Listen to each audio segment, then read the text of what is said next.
got some beers. Yes, sir. Got some soda. Yes, sir. Let me know when we start recording. Yeah, it's already started. Cheers, man. Cheers, guys. It has started already. Yes, fucking hell. Fucking hell.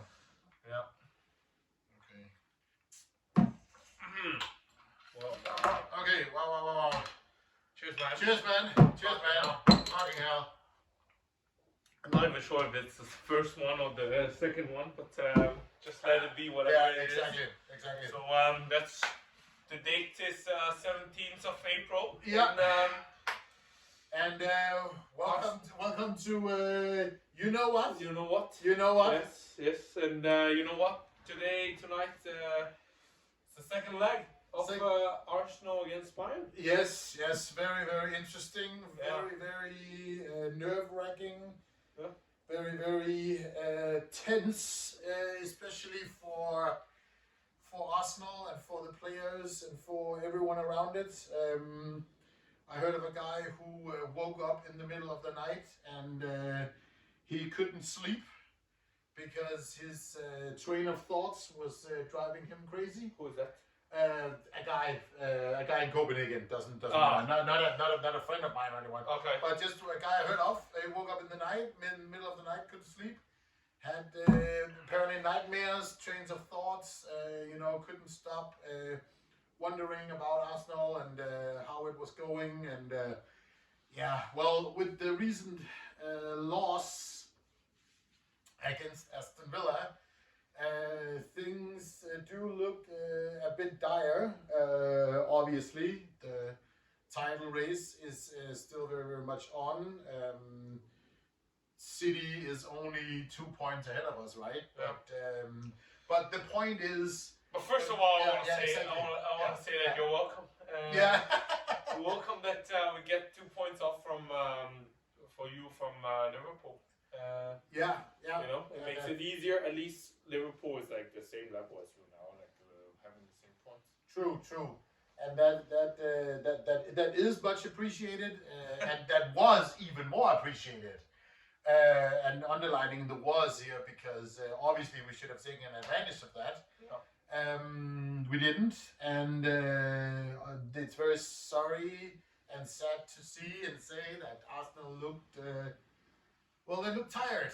They looked drawn out. They looked like they were lacking energy, like they were lacking the will to come back, especially in the second half against Aston Villa. And we need that tonight. We need to hit Olympia Stadium in Munich full frontal force.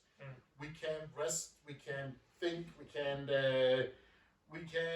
leave our marks. We can't take a moment's notice tonight. It's gonna be full.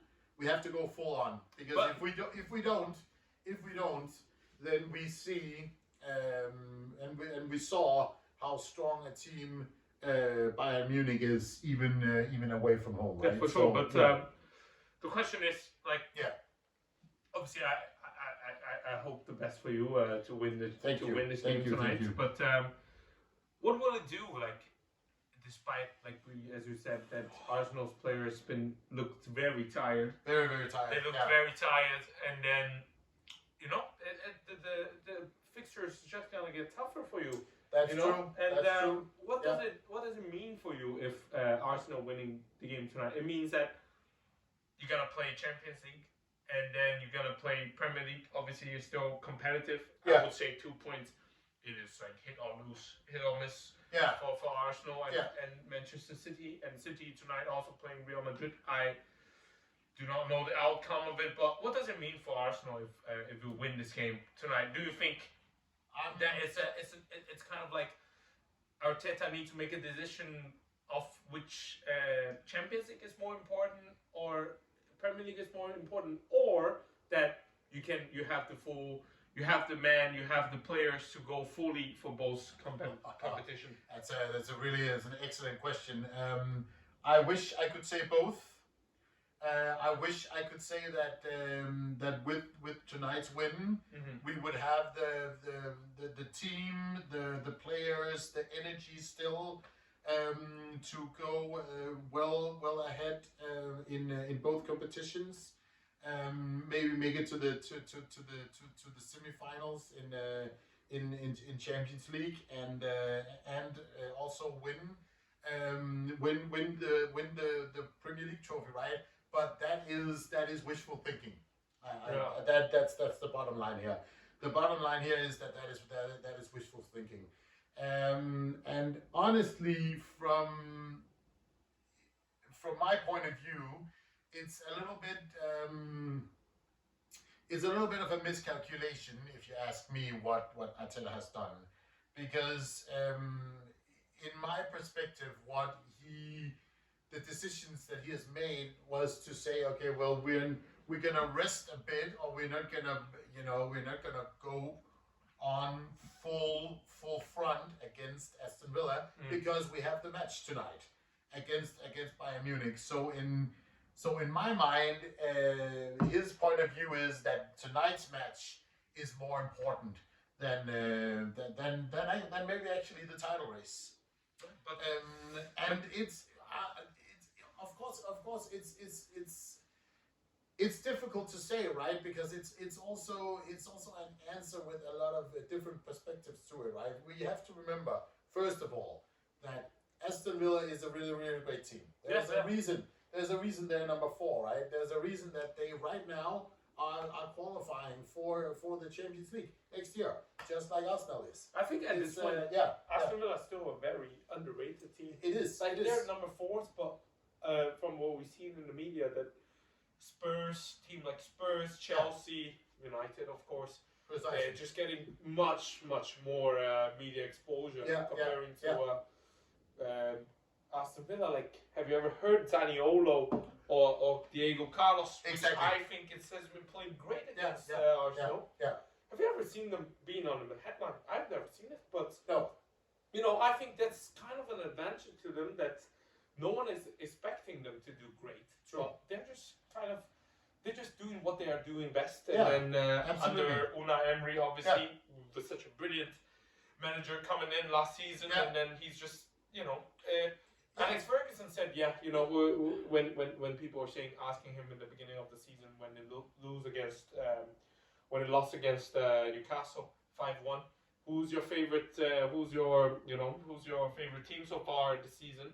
He said, Aston Villa. I think he thinks that Aston Villa has been having a very clear goal, and then having a very clear what everyone should do, and then I think Aston Villa has just been very underrated right now, and then I think losing to Aston Villa is nothing to be ashamed of, and then especially you have a great game, such an important game, second leg at Munich, and it is a very important thing, and I think maybe Arteta, it's alright that, if you can't win the games first 60 minutes, it is fine, but obviously you don't want to lose any points. Exactly. For sure, but it's okay. It's just 2 points. And True. And you have obviously a very tough fixture, but absolutely. No, but you're making some very, very excellent points, and you're absolutely and truly correct about this fact that Aston Villa has definitely gone under the radar. They have absolutely gone under the radar, and I think one of the reasons is that there's been so much hype and so much talk about the title race, right? With obviously Liverpool, City, and Arsenal being in that, and therefore Aston Villa, and Tottenham, they have gone under a bit under the radar, and especially as Aston Villa. But if we go back to the match for just a quick moment, it was very clear that Unai Emery had a very, very clear concept, a very, very strong, clear plan of what had to happen. They looked a little bit vague, right, in the first half, but that was because Arsenal was dominant on the ball. But the second half, they were all over us, right? they dominated the position. They dominated the midfield. I think we made a ton of mistakes. Yeah. I think you can also like we during the game we've been saying that. Yeah. I've been saying that I don't want to be in the back four. No. Of Aston Villa, like absolutely. The press from Arsenal is just crazy. But actually, how many times did Aston Villa actually lost the ball behind their half in their own half? I don't really remember. And then I think Zaniolo, really underrated player. And after watching that game, I don't really watch Aston Villa too much, but through that press, you can see that Diego Carlos, Digne, and Zaniolo really great under the press. Absolutely. I think maybe the tactic from Arteta, as I mentioned, that first half and the second half pressing too high. It's just like you can really tell. If I'm Unai Emery, I can really immediately tell that Arteta wants to have a good start. Press the ball really high and then get a first goal, get an early goal, and then turn into defending and then save some energy. But that didn't work. And then come into the second half, beginning of the second half, I am just very disappointed that Arteta still come out really high pressing, and I can already see the problem that the player won't have enough energy to keep it up. And then, like I said, Leon Bailey, Diaby, really quick player. Absolutely. Such a fucking talent. Yeah, absolutely. One long ball in to Arsenal's half, and then it's a counter, and then like we saw that William Gabriel made a mistake, and then even it didn't lead to a goal. Still, it's a threat, but I think it's in the past. We shouldn't focus on that game no too much. Absolutely. But I just want to touch a little bit upon what you just talked about, because it was very clear, and especially from the players that you mentioned. One of them amongst those, Zaniolo, he had Ben White's number the entire match, right? Yep. He couldn't get past him. He couldn't go through him. He couldn't do anything, and he just he kept on blocking him out. He kept on, and especially in the second half, Arsenal was they were gone. They were terrible. I agree. But coming obviously tonight is the Bayern game. Absolutely. Right? Do you think Arteta is going to make any change? Do you think Trossard, for example, is still going to start?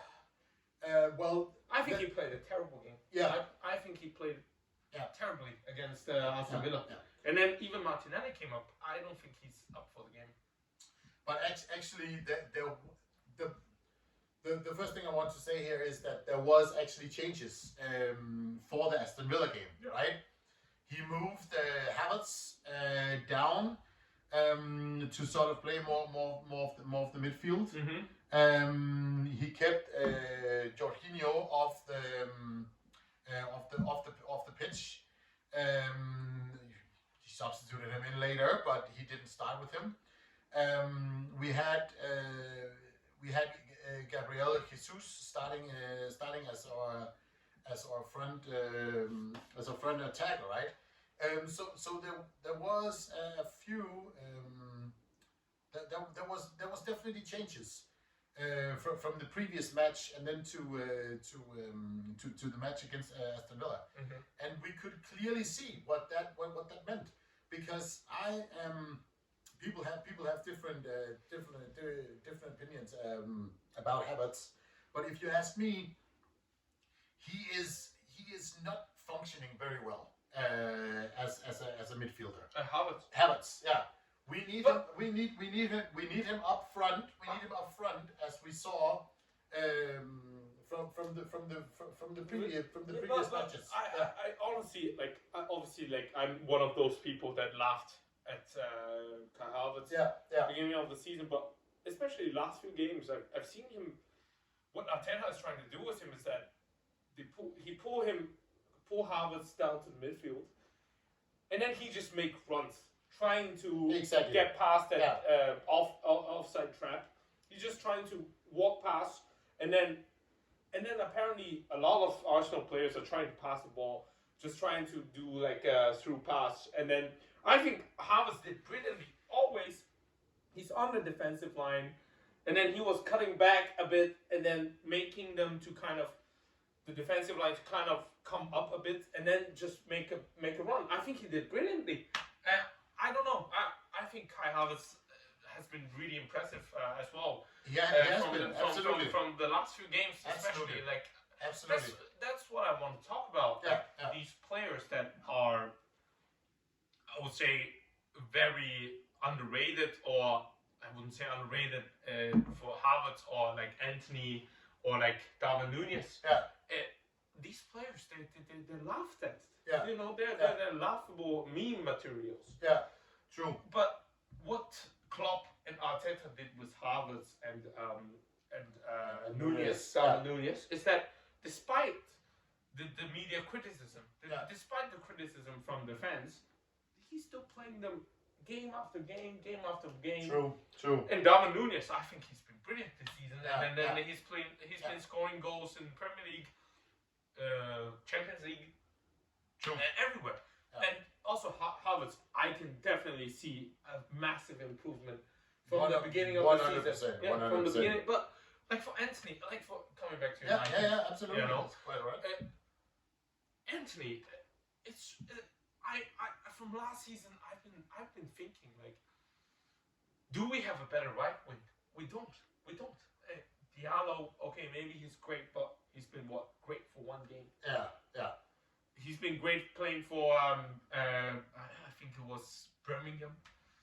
He had player of the season of the championship. But for United, he only played a great game in one game against Liverpool, and people are just trying to write him off like, oh, Anthony is so bad, blah blah blah blah blah. But do we have a better right wing other than Anthony? I mean, Garnacho has been playing great this season at right wing. I think he's been brilliant, but I honestly think Anthony has that fighting energy. Like, he, despite all those, outside the pitch. Yeah. And then, I agree. And then, despite the fact that he honestly have been not so great offensive wise. Right. But same goes for Nunez and same goes for Havertz. Yeah. You need to let these players play games, and then he will try to find, okay, I learned that the defenders know that I can only cut in. Yeah. Then I will have to try to use that. They know that I will cut in, then I will go outside. Yeah, exactly. They have to learn game after game. You cannot just bench them and then because of the fans saying he's playing back. Exactly. If Ten Hag really believes that he's a great player, then you should play. I completely concur. I think that's the problem with United these days. Exactly. But it's not only a problem in United; it's also a problem in Arsenal, if you ask me, because. Well, we have seen a player like Jesus. Obviously, he was injured for some time, right? Yeah. But there has been way too much inconsistency with him. Mm-hmm. And a guy like him, he needs to be on the pitch. He needs to play. He needs to play consistently, because if he don't. Or if it doesn't play consistently, then we see the results that we're seeing right now. Yeah. We are seeing that even though he actually has quite big chances, or at least chances to at least make a goal, let's be honest, against Aston Villa, they're nowhere to be seen, right? Yeah. The goals aren't coming.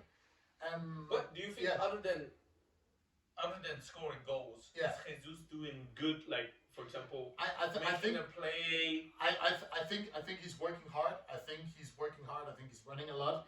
I think you can see the press that he's trying to put upon the opponent, right? The opponent's defense as soon as the ball is being played out.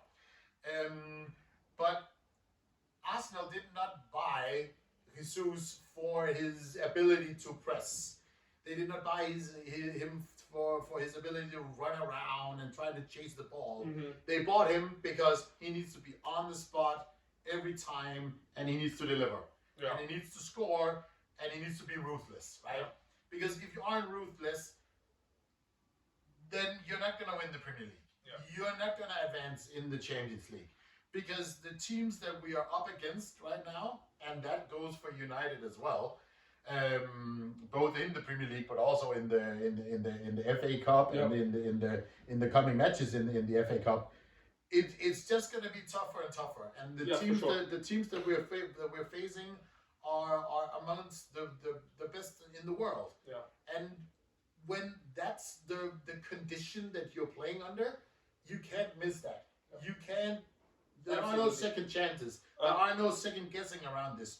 You need to be on there. You need to be on the spot, and you need to score. Yeah. That's it. I absolutely agree. But yeah, I want to talk more about Arsenal. Obviously, absolutely. You're playing tonight, but what is the biggest difference you can see then? Do you think that Arsenal will walk down the path that you walked down from last season?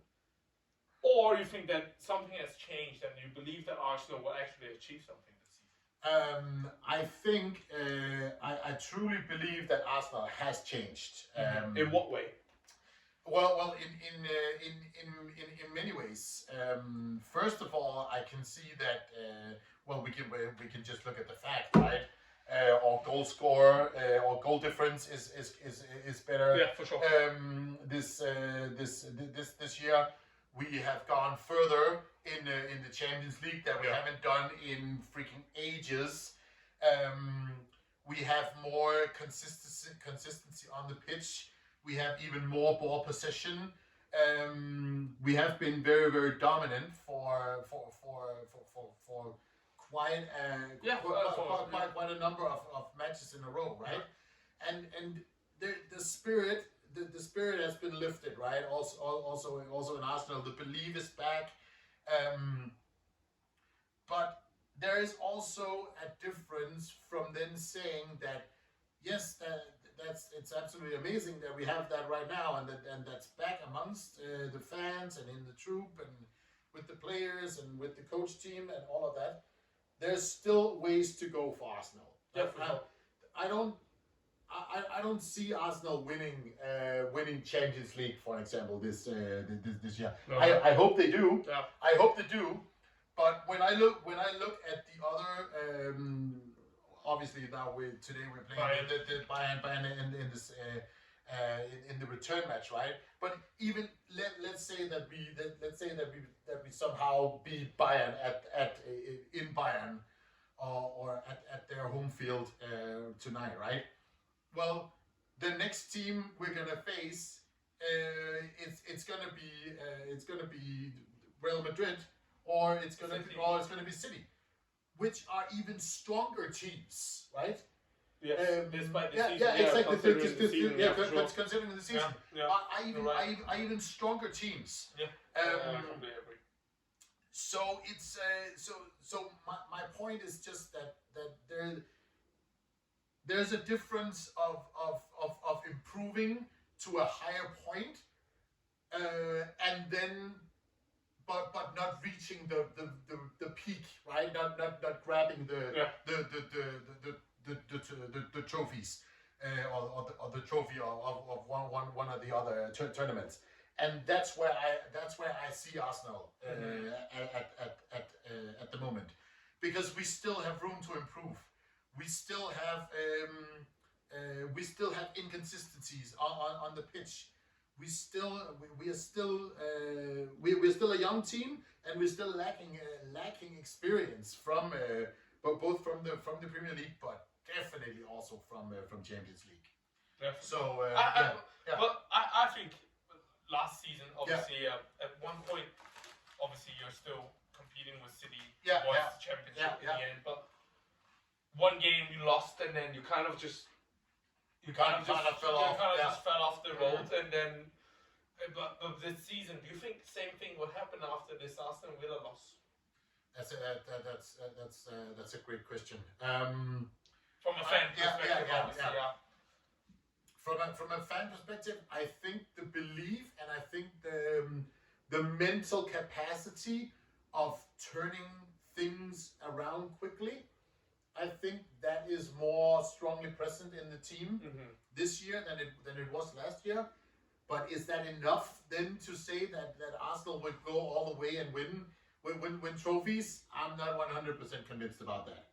But if it's this ability of coming back, making comebacks quickly from losses to then go back on the pitch and win consistently through the next couple of matches, absolutely. I think that ability, that skill is stronger with at Arsenal this season. Yeah. What do you? If I then flip the question to United, how do you see that in United and that amongst the players? Well, obviously last season was a more successful season than this season. But exactly, that's the problem, isn't it? Like, I think a lot of other people have been saying this. We always have a new manager, and then players play great the first season, and the last season, the next season, they just kind of like, all right, I'm safe. If I don't play good, then the manager is the problem. I think we fell into this kind of the loop. Yeah, that I agree. People were like, blame the manager. Yeah. I think that's what's going on right now. Yeah. And last season, no one is coming out and saying that Ten Hag doesn't have a great tactics and blah blah blah. We were third. Yeah. With exactly. a very strong City side. Yeah. With a very strong Arsenal side, we are third. We won the Carabao Cup. We are in the FA Cup final. True. I think it's a great. You can already tell that Ten Hag is doing something. Yeah, absolutely. And also, like I said before, that U18 team won the U18 championship because from the season, in the beginning of the season, Ten Hag implemented his tactics into all U18, U21, U23 teams of Manchester United. Yeah. And there are a lot of players like Mainu, he's 17. Kamwala, 19 years old. Yeah. These players are maybe benefiting from injuries, but if Ten Hag doesn't believe in them, if Mourinho right now is in charge, I know disrespect to Mourinho, but he would just say, okay, let me just put Casemiro down in the center back, or like let me just put McTominay into the center back. I honestly think at this point, like, it is too, I don't know the right word for it, but it's just not right to blame the manager on the tactics, because he doesn't have the right people for the tactics. No, true. And true. as I said before several times, that what Ten Hag did was the mentality, like the Garnacho liking a post or whatever. I think it means I think it means that something positive. Like, he wants to win this game. Like, I agree. he thought that Garnacho thought that I want to win it. Mm-hmm. So I saw this post online. Yeah. Saying that I should be kept on the pitch and I shouldn't be blamed. As a young player, when you're 18 and when you are 17, you're fucking stupid. Yeah, exactly. You're fucking naive as fuck. Yeah, exactly. Like, imagine like you're playing for a great team like United. Yeah. And then you're like earning a lot of money, and then you go on the social media after you got subbed off after the 45 minutes. Of course you're gonna be fucking aggressive and be like, why the fuck did you do that? It is good. Yeah. For a young player, he is not 35 years old. No. If Johnny Evans did that is fucking dumb. That is. Yeah. That is stupid. I see your point. Absolutely. That is stupid. But Garnacho is 18 years old. Yeah. And then what? If not 19. Yeah. Just ask yourself that. Exactly. Just ask yourself when you're 18 or 19 years old, you got subbed off by the manager. Wouldn't you be I'll furious? be worried if you're not furious. Exactly. I'll be worried if you don't got pissed off. Yeah, it's a very good Honestly, point. It's a very good point. I think I don't know. Like I said, United players have been, or United in general, has been put in the spotlight for whatever negative stuff that happened. Yeah, absolutely. So, and also, and the second point is that, you know, I think I agree to some extent that Ten Hag is not playing great.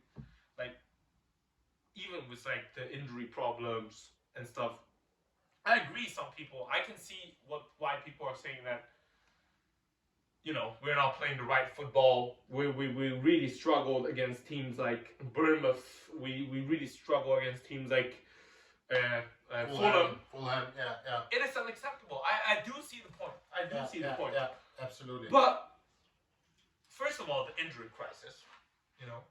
Second of all, if Ten Hag is gone, are we gonna forget all those stuff that he did with? I think he handled the problem with Sancho and Cristiano Ronaldo brilliantly. Yeah. Are we just gonna throw all that away and then have Southgate or people are saying De Zerbi, but De Zerbi was a team like where is he now? What, 12th place? Yeah, exactly. So, you know, with Potter. Yeah. Do you remember what Potter did with Chelsea last season? When Bowley just gave him tons of money to buy Mudryk, to buy Enzo Fernandez, tons of money, and then he finished what, 9th place? Yeah, exactly. And then are we just gonna have those coaches coming in and then be like, oh yeah, and then you know what? Guess what? If they come in right now, people are saying, oh, Southgate, De Zerbi, or like Porter. Media saying, oh yeah, we need to get him in. I put my word right here that if they come in and the next season they play bad, they're gonna get the same treatment as Ten Hag did. Of course they are. Exactly. What's the point? Yeah, precisely. You know, precisely. I think honestly, like, I mean, at this point, I have to admit that United wouldn't be finishing Champions League. Probably not even Europa League. Yeah, but because you're too far away. But this is something that, you know, with injury crisis for the vet that we got in from Arsenal. Yeah. The injury crisis, you know, it is unpreventable. Like it is. But if it's okay with you, I would like to follow up on that because after United's last match, right, there was Ten Hag held a press conference, and one of the journalists really got to him.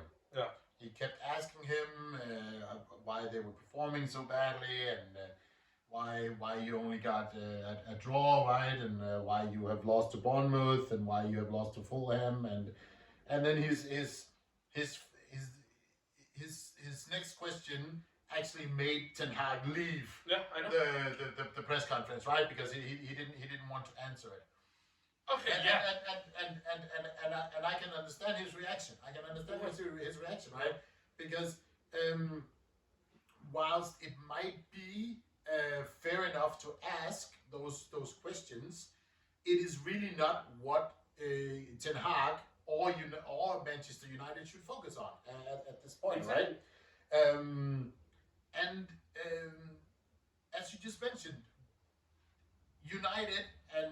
United should definitely not get caught in this horrible cycle that we see very clearly happening in Chelsea. And what has happened in Chelsea for the past, I don't know how many seasons. We need to stop. Yes, exactly. And that's my question. My question is that if United ends up at the seventh, in the seventh or 8th place, which is highly probable, you are. And I think I can already hear that, but just want maybe a second or how can I say, even an elaborate explanation. It is still, in your view, a much better idea to keep Ten Hag for the next season and see what happens than following all these Ten Hag outers that are out there saying that, oh well, if United end up at seventh place, we knew this was coming. Why didn't we get rid of him before? Well, I'm not gonna say that I don't see the point of why people are saying that he needs to get sacked. But is it then better in your view to sack him? Definitely not. Definitely not. Yeah, exactly. I love that he did what he did last season in the beginning. That when the media came out and say he asked the players to run the gap between what United did and what the other team did, like the 10K or 15K. He did that with a team. The way he handled Cristiano Ronaldo, the way he handled Sancho. Because the problem with United is that too many players they don't see to play for United as a privilege. No. It is a fucking privilege. It is. To play for United. Yeah, I don't care, those players. I mean, I already said who Rashford. I don't care that you're writing 1,000 world letters, 10,000 world letters of saying that, no one can doubt my love for Manchester United. No one can say that I didn't try my best for United, blah, blah, blah, blah, blah. I'm telling you right now that me woke up at 3:45 a.m. went out back home in Hong Kong to watch the match. Every game. Yeah. And I don't think you can doubt my love for United. True. To criticize you. Yeah, exactly. Because I love United as much as you do. Yeah. If you really truly love United, stop with that writing a letter. Yeah. Stop with that being like, oh yeah, you cannot doubt it. No one is doubting you if you're playing like how you did last season. What's wrong? Yeah, exactly. Come on, if you really have a problem, then maybe not talk to the public, but talk to Ten Hag. Maybe he knows. Maybe he knows already. That's why he's been being played. Yeah, exactly. You really need to get your head in the game instead of doing the outside of the pitch stuff. Because it's a privilege to earn so much money, and then getting to play for United. You know how much, like this. Definitely a dream. Since I was a kid. I mean, I don't have the talent maybe, but really, that's my dream to play for United. It's everyone's dream. It's your dream to play for Arsenal. Yeah, exactly. So, as a United player, you cannot just come out and say to your fans that, oh, don't doubt my dream of playing for United. It's everyone's dream to criticize you. Yeah. So, I think Ten Hag's problem right now, the problem is that what he's gonna do with players such as Rashford. Yeah, exactly. Does he have the guts to do the same with Sancho? Yeah. To do with Casemiro or Rashford, or I don't know. A lot of players love Bruno, but I think did Bruno really play the great game against Bournemouth last game? I don't think so. Right. Other than the 2 goals, I don't see him doing otherwise. Too much. Yeah. But I think the players are the bigger problem. Yeah, exactly. And that actually then leads me to the next question, because then let's assume that that United do keep Ten Hag, that the next 6 fixtures are going to be played, no matter the results, no matter where United ends up after the 38th round has been played. Ten Hag stays. Ten Hag is still the coach for United for the next season. Which changes, and you have just mentioned the players, and we can start with those. Which changes then amongst the players would you then like to see? Because as you just pointed out, right? Rashford, bit lazy, right? Horrible. Not playing well. Christian Eriksen, too old, out of shape. I don't think my problem with Eriksen is not that he's too old. He's just like, I respect him as a player, obviously, like his ability to pass or making the play is brilliant. But the fact that United in the midfield doesn't have someone to help him, to protect him. Absolutely. We don't. Casemiro has been really... I don't know what's going on with Casemiro, but people are describing him as bad and stuff. I just think that there's something going on with the injuries and also his reaction time. It's just like he knows that. I do believe that he knows in his brain what to do. But his physicality is just not. It's just not catching up with the pace of Premier League. Right. I honestly think. But so for Eriksen, he's a great player. I fully respect him. But there's the fact that United, there's no one could help him, protect him, make the run for him. Is concerning. So I don't think if we're keeping the way how we play or we're keeping the midfield, we shouldn't keep him. Right. We shouldn't keep him. Okay, but then let's just say that so Rashford, big question marks, right? Really big question marks. Question marks around Eriksen. Question marks around Bruno Fernandes as well. Maybe you just mentioned him, right? Not playing. He scores the goals, right? But maybe he's not performing to the level that you want to see. Exactly, and maybe there are other players as well. But then is it just the players? If you were the coach, is it then just the players that you would change, or would you like to see a change in the way that United is approaching a match, the team, the spirit, the tactics, all of that around it as well, or that's a where problem. is it? Yeah, that is a great question, but against Liverpool, we've been every player. Yeah, exactly. You came back. You did phenomenally. And I think despite maybe the tactics there are still not really right, because I still stand to my point that we don't have enough players.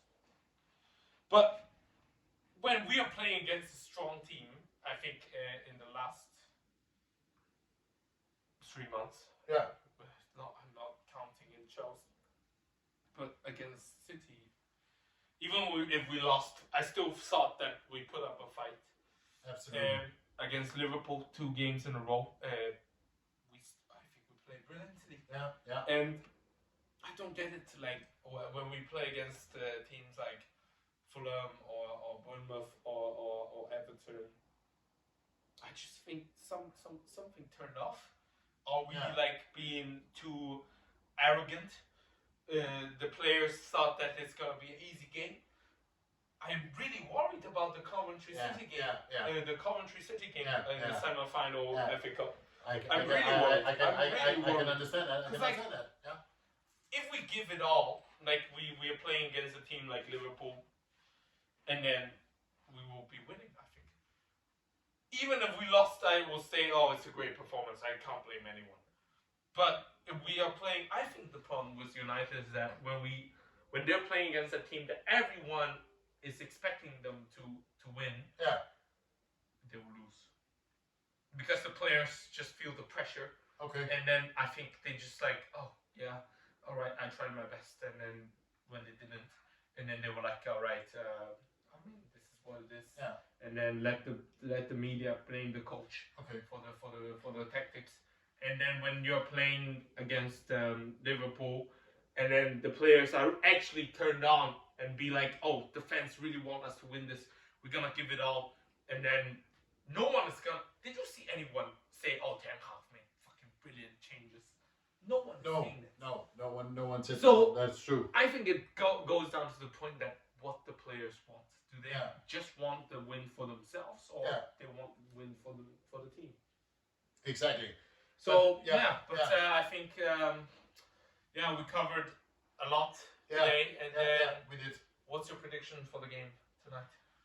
Oh man, it's a really good question. Obviously, you want to win. Yeah, obviously I want to win. The problem is that I cannot see a match with Harry King in it not having yet another penalty to score. Yeah, man, like come on. Which is always the effing issue. Yeah. With him on the pitch, because it seems like every time Arsenal, and it's not just Arsenal. Stop with the whining, exactly. man. Just give me a score prediction. Just give you a score prediction. Well, I'm hoping for 2-1. All right. I'm hoping for 2-1. All right. You know what? Yeah. This is you know what. This is you know what. Yes. Great. All right. Okay.